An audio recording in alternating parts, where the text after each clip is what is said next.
नमस्कार सभी को। मैं Sandeep Kumar, PGT physics, government model संस्कृति सीनियर सेकेंडरी स्कूल, रंगोत्सव 2024-25 में इंडिजिनियस टॉय एंड कैटेगरी में मैंने कुछ टॉय बनाए हैं।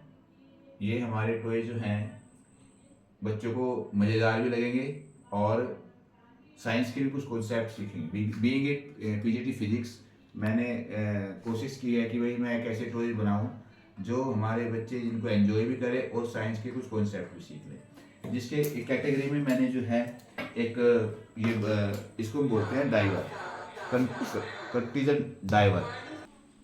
तो जैसे कि आप देख रहे हैं कि यहाँ पे मैंने एक बोतल ली है जिसमें पानी भरा हुआ है। ये कोल्ड ड्रिंक की बड़ी बोतल है हमारे पास और इसके अंदर पानी भरा हुआ है और इसके अंदर हमने एक ड्रॉपर डाला हुआ है जिसके अंदर भी पानी है, बट हमने कलर किया हुआ सो दैट कि ड्रॉपर और बोतल के पानी से वो अलग दिखाई दे सके।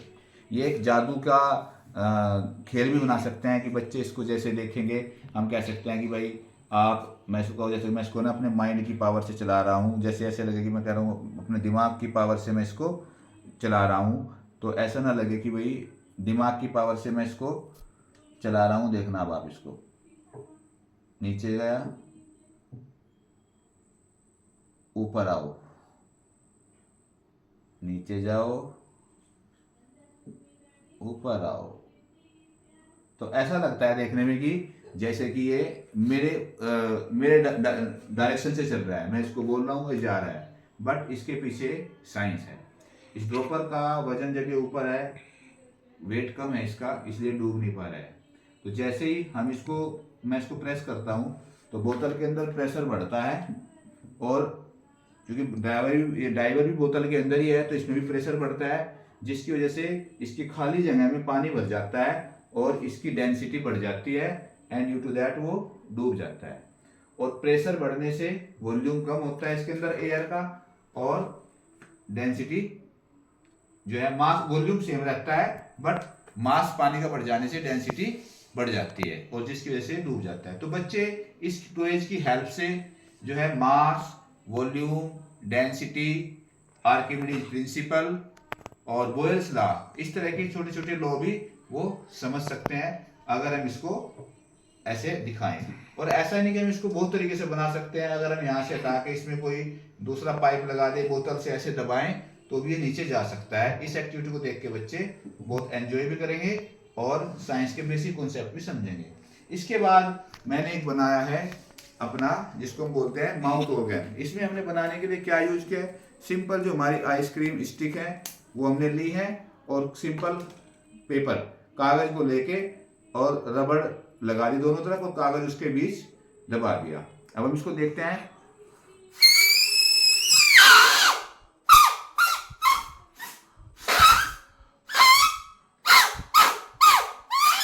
तो हम देखते हैं कि जैसे ही मैं फूंक मारता हूं तो जो ये हमारे पेपर स्ट्रिप है, पेपर स्ट्रिप वाइब्रेट करती है हवा की वजह से और उसी से साउंड प्रोड्यूस होती है।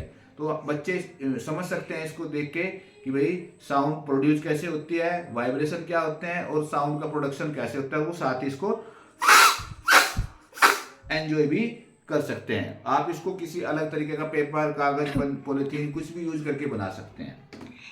इसके अलावा जो हमारे पास ये स्ट्रो है, इन स्ट्रो को यूज करके ही हमने एक दूसरा जो हमारी कोल्ड ड्रिंक वाली, नारियल पानी पीने वाली स्ट्रोज हैं, इनको यूज करके पीपनी बनाई है।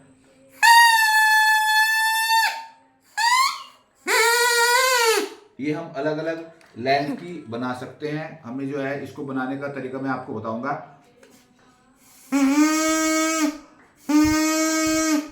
तो अब इसमें है कि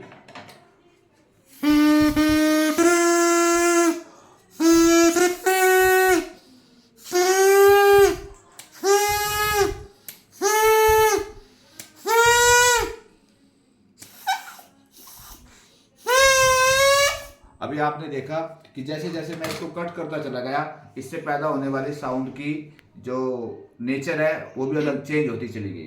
बिकॉज जैसे हम इसको काटते जाते हैं तो इसकी जो है लेंथ चेंज हो जाती है, तो वेव लेंथ कम होती जाती है और फ्रीक्वेंसी बढ़ती जाती है। और पाइप के अंदर फूंक मारने से जो एयर है वो वाइब्रेट करती है और उससे साउंड प्रोड्यूस होती है। तो बनाने का सिंपल तरीका है, कोई इसको ज़्यादा मुश्किल भी बनाया नहीं जाता। ये आमतौर पर हम जब पहले बचपन में खेतों में काम करते थे, जो बरसीन घास होता था उस घास को भी हम ऐसे काट के अपने मुंह से चबा चबा के बना सकते थे। सिंपल तरीका इसको बनाने का, कि ऐसे एक साइड से इधर से काट दो और आप इसको इधर से भी काट के वी शेप इसको हम दे सकते हैं।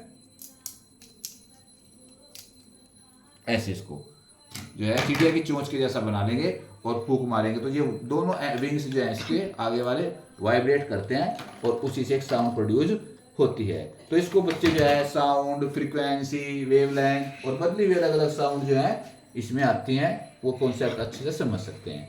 एक ही हमने हेलीकॉप्टर बनाया है।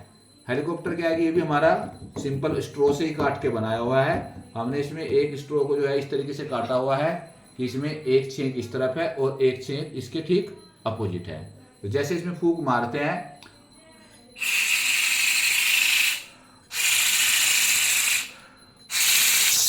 लेकिन जैसे बंद कर देते हैं तो ये नहीं आता। क्यों? क्योंकि जब यहाँ से फूंक मारी जा रही है तो वो हवा वापसी इस पाइप के अंदर जाती है और एक एंड से इधर से निकलती है और एक एंड से इस तरफ से, जिसकी वजह से न्यूटन के तीसरे नियम के अकॉर्डिंग इसमें एक प्रतिक्रिया होती है जो उसको दूसरी डायरेक्शन में घुमाती है और इधर से निकलने वाली हवा दूसरी डायरेक्शन में घुमाती है। एक कपल बनता है इसके अंदर। साथ ही बर्नौली प्रिंसिपल भी बच्चे इसकी हेल्प से अच्छे से समझ सकते हैं। एक दूसरा हमारे पास एक और हमने टॉय बनाया हुआ है, ये है। ये क्या है कि जब हम इसको स्प्रिंकलर के एज ए स्प्रिंकलर भी यूज कर सकते हैं और एज हम इसको जो है हमारा एज ए शावर भी काम करेगा। ये अगर इसको देखो, ये भी हमारी स्ट्रो ही यूज कर रखी है सिंपली।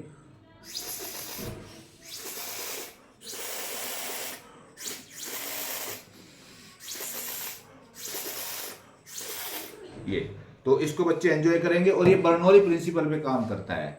बर्नौली प्रिंसिपल जो है हमारे 11वीं क्लास के बच्चे अच्छे से समझते होंगे और 11वीं-12वीं के बच्चे वो इसको समझ सकते हैं। इस तरीके से अगर हम इसको जो है किसी लकड़ी के अंदर फंसा के इसको जो है लकड़ी के अंदर या किसी भी और ऑब्जेक्ट के अंदर इसको फंसा के अगर इसको घुमाएं तो ये एज ए स्प्रिंकलर भी काम करेगा। इसकी जो है हमारे पास जो है इसको इसके अंदर डाल दें तो ऐसे घुमाते रहेंगे इसको, इसके अंदर डालने से पानी भी हमारा स्प्रे कर पाएगा। तो मैं आपको जो है धन्यवाद देना चाहूँगा आप सभी को कि जो है गवर्नमेंट ने हमें ये अपॉर्चुनिटी प्रोवाइड करी और आप सभी जो है, देखो मैं थोड़ी देर से ये सीख ढूंढ रहा था तो ये मुझे अब मिल गई है। तो मैं जो एक्टिविटी दिखाना चाह रहा था वो अब आपको दिखाने की कोशिश करूँगा। इसमें हमने एक लकड़ी की सीख डाल दी और जब हम इसको ऐसे करते हैं इसके अंदर, ये देखो ये जो है थोड़ा संजीवनी, इसको थोड़ा पानी को दिखाओ सही, ये देखो अब ये पानी बाहर फेंकने का काम कर रहा है। तो इसको ऐसा करने से बच्चे आसानी से जो है जो सेंट्रीपिटल फोर्स है, अविकेंद्रीय बल बोलते हैं जिसको, और सेंट्रीफ्यूगल फोर्स का कॉन्सेप्ट भी बच्चे इसको समझेंगे भी और इसको एंजॉय भी करेंगे। तो इस प्रकार से मैंने 4-5 खिलौने बनाने की कोशिश की है कि भाई बीइंग ए टीचर क्या मैं इन खिलौनों को अपनी क्लास में भी इस्तेमाल कर सकता हूँ। तो मैं आप सभी का धन्यवाद देना चाहूँगा कि आपने हमें अपॉर्चुनिटी प्रोवाइड की। Thank you so much.